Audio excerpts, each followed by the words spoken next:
आज की इस क्लास में adjoint and inverse of a matrix पे हम लोग चर्चा करेंगे। Adjoint and inverse of a matrix.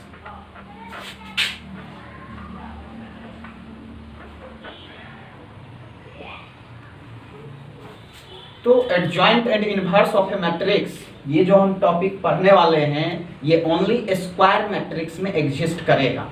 सबसे पहले मुझे ये समझना होगा कि एडजॉइंट किस टाइप के मैट्रिक्स पे होगा। तो एडजॉइंट हो या इनवर्स हो, ये ओनली स्क्वायर मैट्रिक्स में एग्जिस्ट करेगा।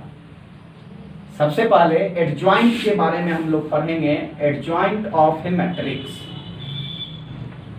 एडजॉइंट ऑफ ए मैट्रिक्स या स्क्वायर मैट्रिक्स भी हम लिख सकते हैं। Adjoint of A square matrix. Adjoint of A square matrix है क्या? तो इसमें बिल्कुल सिंपल है। हम लोगों ने पढ़ा है माइनर्स एंड कोफैक्टर्स निकालने के बारे में। माइनर्स एंड कोफैक्टर्स निकालने के बारे में जानते हैं माइनर्स क्या है और कोफैक्टर्स क्या है। तो एडजॉइंट निकालने से पहले मुझे आवश्यकता होगी कोफैक्टर्स निकालने का। जैसे कोई स्क्वायर मैट्रिक्स होगा, स्क्वायर में तक हम लोग लिख लेते हैं सर। हाँ, तो ध्यान देंगे एडजॉइंट ऑफ ए का डिफिनीशन क्या है एक बार हम देखेंगे।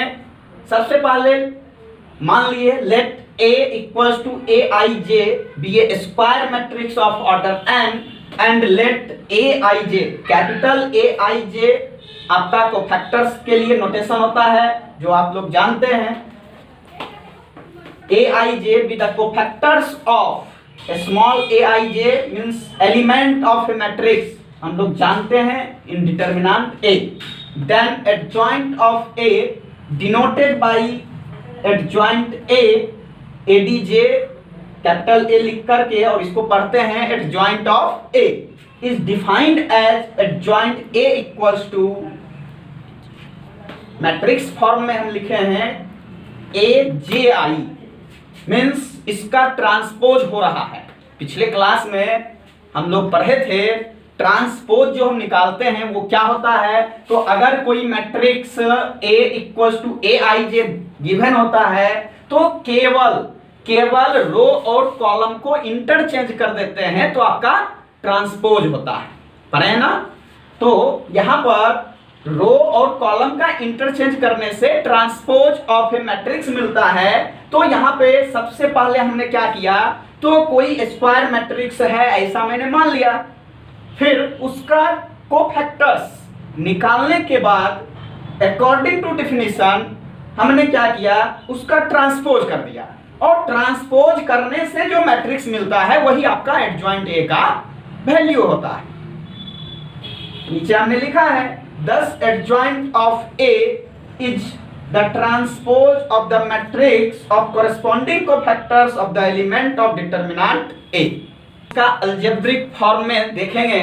जैसे कि अलजेब्रिक फॉर्म में हम ले लेते हैं कि A equals to A11, A12, A13, A21, A22, A23, A31, A32, A33 कोई मैट्रिक्स है 3x3 ऑर्डर का। तो सबसे पहले इसका कोरेस्पॉन्डिंग कोफैक्टर्स मिलेगा हमको, जो कि यहाँ पे हम लोग जानते हैं A11 का कोरेस्पॉन्डिंग कोफैक्टर कैपिटल A11 होगा। तो हमने कोफैक्टर्स ऑफ A निकाल लिया है क्योंकि यहाँ पे हम लोग पढ़े हैं। फिर इसके बाद अकॉर्डिंग टू डिफिनीशन, जैसा कि हम जानते हैं डिफिनीशन के अकॉर्डिंग किसी भी स्क्वायर मैट्रिक्स का कोफैक्टर्स निकाल करके उसका अगर हम ट्रांसपोज कर दें तो एडजॉइंट ऑफ मैट्रिक्स का वैल्यू मिलता है। तो हमारे पास कोई मैट्रिक्स दिया हुआ है, उसका कोफैक्टर्स हमने निकाल लिया है अलजेब्रिक फॉर्म में। अब जो है इसका एडजॉइंट निकालने के लिए adjoint of A equals to ये जो हमारे पास कोफैक्टर्स दिया हुआ था उसका हमने ट्रांसपोज किया। तो A11, A12, A13 जो पहले फर्स्ट रो में था वो अब हमारा फर्स्ट कॉलम में, जो सेकंड रो था वो सेकंड कॉलम, और जो थर्ड रो था वो थर्ड कॉलम में कन्वर्ट हो गया। तो ये जो अपना दिया हुआ जो निकल करके आया है यही हमारा एडजॉइंट ए का वैल्यू है। ठीक है सर। आप एक बार हम फिर से चलते हैं, रिकैप्चुलेट करते हैं adjoint of A square matrix है क्या। फिर से एक बार बोल रहे हैं, गौर से ध्यान देंगे। सबसे पहले हमने मान लिया ए कोई स्क्वायर मैट्रिक्स है जिसका ऑर्डर n है और इसका capital A I J cofactors मैंने मान लिया है।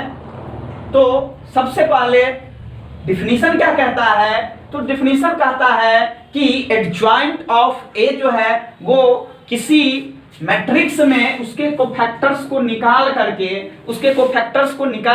उसका ट्रांसपोज करने से जो मैट्रिक्स मिलता है वही हमारा एडजॉइंट ए का वैल्यू होता है। Adjoint A equals to A J I N by N, that is यहाँ पे स्पष्ट हम लिख भी सकते हैं adjoint of A equals to cofactors जो है, हमने जो कोफैक्टर्स निकाला है कोफैक्टर्स ऑफ ए, हम इसका ट्रांसपोज कर सकते हैं। कहने का मतलब adjoint of A equals to, सीधे सीधे कहा जाए तो adjoint of A equals to transpose of cofactors of A. ठीक है Kishan, adjoint of A equals to transpose of cofactors of A, इतना समझना है बस, हमारा topic clear. Thus, adjoint of A is the transpose of the matrix of corresponding cofactors of the element of determinant A। इसका हमने algebraic form में बताया है। If A equals to A11, A12, A13, इस तरह से हमारा एक मैट्रिक्स है, इसका कोफैक्टर्स हमने निकाल लिया है इसके corresponding वैल्यू से, और इसके बाद according to definition adjoint of A equals to अपने पास जो कोफैक्टर्स है उसका ट्रांसपोज कर देने से ये जो वैल्यू मुझे मिला है यही हमारा एडजॉइंट ए का वैल्यू है। ठीक है, सबसे पहले हम एक एग्जांपल से एडजॉइंट को समझेंगे। जैसे कि एग्जांपल रखते हैं, इफ ए इक्वल्स टू हम मान लेते हैं 2 5 1 3, ये कोई मैट्रिक्स गिवन है 2x2 ऑर्डर का स्क्वायर मैट्रिक्स है। मुझे यहाँ पे फाइंड करना है, find adjoint of A. 2x2 order का मैट्रिक्स मैंने मान लिया a इक्वल्स टू 2 5 1 3 गिवन है। फाइंड करना है एडजॉइंट ए। ठीक है, सबसे पहले हम देखेंगे cofactors of A is given by a11 equals to 3। 1 निकालने का मतलब हुआ first row and first column को हम डिलीट करके जो एलिमेंट बचा 3 उसको हम लिखते हैं। और मैंने फॉर्मूला आप लोग को बताया है, कोफैक्टर्स निकालने का फॉर्मूला क्या है, तो ए आई जे इक्वल्स टू होता है -1 to the power I plus J into M I J, where M I J क्या है, तो minus of ith row and jth columns. तो कहने का मतलब हुआ यहाँ पे a11 निकालने का अर्थ ये हुआ कि माइनस हमको पता है फर्स्ट रो फर्स्ट कॉलम को डिलीट करने पे 3 मिलता है, और 1 1 2 और माइनस का पावर इवन प्लस होता है, पॉजिटिव होता है, और माइनस का पावर अगर ऑड रहता है तो रिजल्ट निगेटिव होता है। इसलिए यहाँ 1 1 है मीन्स पॉजिटिव, 1 2 है मीन्स निगेटिव, 2 1 ऑड नंबर देगा ऐड करने पे तो माइनस, और फिर a22 करेंगे तो प्लस। ठीक है चंद्र प्रकाश, चलिए तो यहां जब निकल जाता है देयरफॉर एडजॉइंट, या पहले हम इसको सजा के लिख लेते हैं, therefore cofactors of a equals to a11 a12 a21 a22 equals to, ये आपका जो निकल के आया है 3 -1 -5 और 2, ये हमने लिख दिया।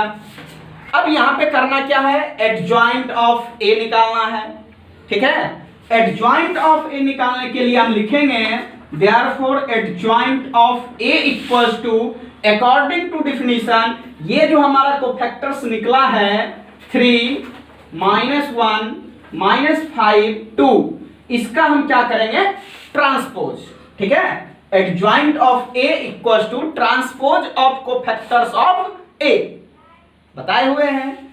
तो यहां से हमारा क्या मिलेगा, 3 -1 -5 2, दिस इज योर आंसर, ठीक है, ठीक है। ये तो समझ में आ गई बात, समझे? Yes sir. चलिए, तो हम यहाँ पे जो निकाला है ये बाय प्रोसेस मैंने किया है, लेकिन 2x2 ऑर्डर के मैट्रिक्स का अगर एडजॉइंट निकालना हो तो इसके लिए एक ट्रिक है। ट्रिक क्या है, हम देख रहे हैं a इक्वल्स टू 2 5 1 3 गिवन है। डायगोनल एलिमेंट क्या है हमारा, डायगोनल एलिमेंट है 2 3। जो एडजॉइंट हमने निकाला है यहाँ पे हम देख रहे हैं कि इंटरचेंज हो गया है। A11 का जो था 2 वो कहां शिफ्ट हो रहा है, A22 के जगह पे। तो कहने का मतलब डायगोनल एलिमेंट का इंटरचेंज होता है। और यहां पे हम देख रहे हैं 1 और 5 पॉजिटिव नंबर था और यहां पे माइनस में आ चुका है, मींस डायगोनल एलिमेंट इंटरचेंज होता है और नॉन डायगोनल एलिमेंट का साइन चेंज होता है। तो अगर हमसे कोई 2x2 ऑर्डर के मैट्रिक्स के लिए अगर कोई पूछता है कि बताइए उसका एडजॉइंट क्या होगा, तो हम क्विक आंसर दे सकते हैं। आंसर क्या होगा, तो सीधे हम बता देंगे डायगोनल एलिमेंट को इंटरचेंज करके लिख देंगे और नॉन डायगोनल एलिमेंट का साइन चेंज, ठीक है। तो हम एक और एग्जांपल रखेंगे, 3x3 ऑर्डर का कोई मैट्रिक्स दिया हुआ है, उसका एडजॉइंट कैसे निकालेंगे। जैसे कि हमने मान लिया इफ a इक्वल्स टू 1 -2 4 0 2 1 -4 5 3, ये कोई मैट्रिक्स 3x3 ऑर्डर का गिवन है, फाइंड करना है एडजॉइंट ऑफ a। तो फिर से वही प्रोसेस रहेगा, सबसे पहले हम कोफैक्टर्स निकालेंगे और फिर उसका ट्रांसपोज करेंगे। तो सबसे पहले हम cofactors of a is given bye, ये आपका A11 निकाल लिए, फर्स्ट रो फर्स्ट कॉलम को डिलीट करके। आप लोग जानते हैं बाय प्रोसेस कैसे होता है। A12 इक्वल्स टू -4, A13 8 निकला है, A21 26, A22 19, A23 3 निकला है, A31 equals to -10, A32 equals to -1, A33 equals to 2। Therefore cofactors of A, ये जो हमारा निकल के आया है इसको हमने सजा करके लिख दिया है मैट्रिक्स फॉर्म में। नेक्स्ट, अब आपका आराम से एडजॉइंट ऑफ ए निकल जाएगा। एडजॉइंट ऑफ ए आपको पता है, ये जो हमारा कोफैक्टर्स निकला है इसका ट्रांसपोज करना है, मींस 1 -4 8 26 19 3 -10 -1 2। इसका हमने ट्रांसपोज किया तो अपने को मिलने वाला है 1 -4 8 26 19 3 and -10 -1 2। This is your answer, ठीक है। एक बार हम फिर से रिकैप्चुलेट कर देते हैं कि जब भी 2x2 ऑर्डर का मैट्रिक्स रहे या 3x3 ऑर्डर का मैट्रिक्स रहे, तो सबसे पहले हमको एडजॉइंट निकालने के लिए कोफैक्टर्स की आवश्यकता होती है। तो सबसे पहले कोफैक्टर्स निकाल लेना है। कोफैक्टर्स निकाल लेने के बाद उसको हम सजा करके लिख देंगे मैट्रिक्स फॉर्म में, और उसके बाद एडजॉइंट ऑफ ए निकालने के लिए हम सीधे इसका ट्रांसपोज करेंगे और रो और कॉलम को इंटरचेंज करने से जो मैट्रिक्स मिलेगा वही आपका एडजॉइंट ऑफ ए का वैल्यू होगा।